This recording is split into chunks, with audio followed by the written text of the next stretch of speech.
Okay साईं। साईं असांजे ख़ुशीअ जो ॾींहुं आहे, असांजे आसिम ख़ान जो जनमु ॾिणु आहे ऐं असां पंहिंजे हिते मौजूदु दोस्त शाहिद मुग़ल खे गुज़ारिश कंदासीं त हू बि हिन ख़ुशीअ जे मौक़े ते को गीत का सुठी शाइरी असांजे दोस्त खे अर्पे। साईं शाहिद मुग़ल। महिरबानी साईं। साईं असां इंशाल्लाह ज़रूरु मुलाक़ात बि थींदी। हाणे साईं खे जनम ॾिण जूं खोड़ सारा मुबारक हुजनि ऐं अब्दुल गफ़ार तबस्सुम शाइरी पासे साईं जी डेडिकेट जनम ॾींहुं। जीवन जो भन जोत झोराणा झूमी प्या ओ मनास उकंड उलाणा झूमी प्या अलबेलिन अखियुनि सां हिकु मान रुगो जेके जितवा चरिया सियाणा झूमी प्या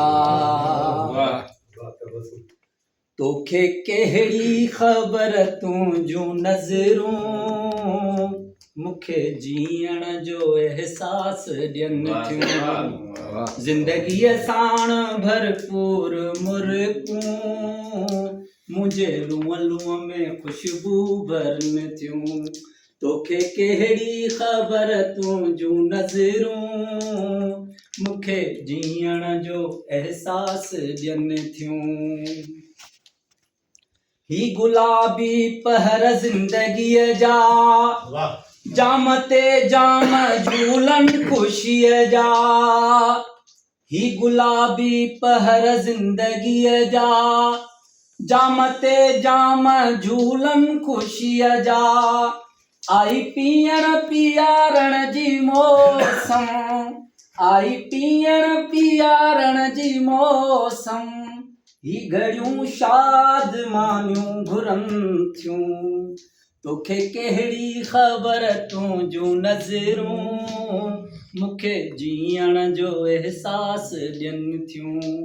ज़िंदगीअ साण भरपूर मुर्कूं मुंहिंजे लूअं लूअं में ख़ुशबू भरनि थियूं तुंहिंजे झूमर ऐं नक जे फुलीअ जा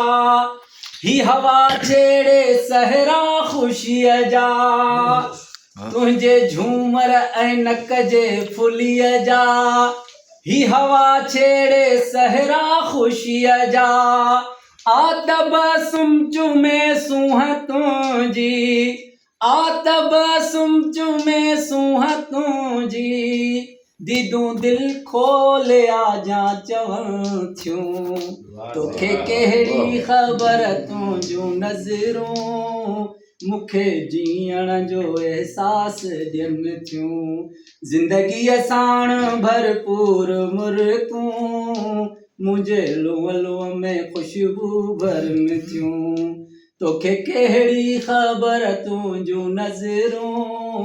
मूंखे जीअण जो एहसास ॾियनि थियूं। महिरबानी।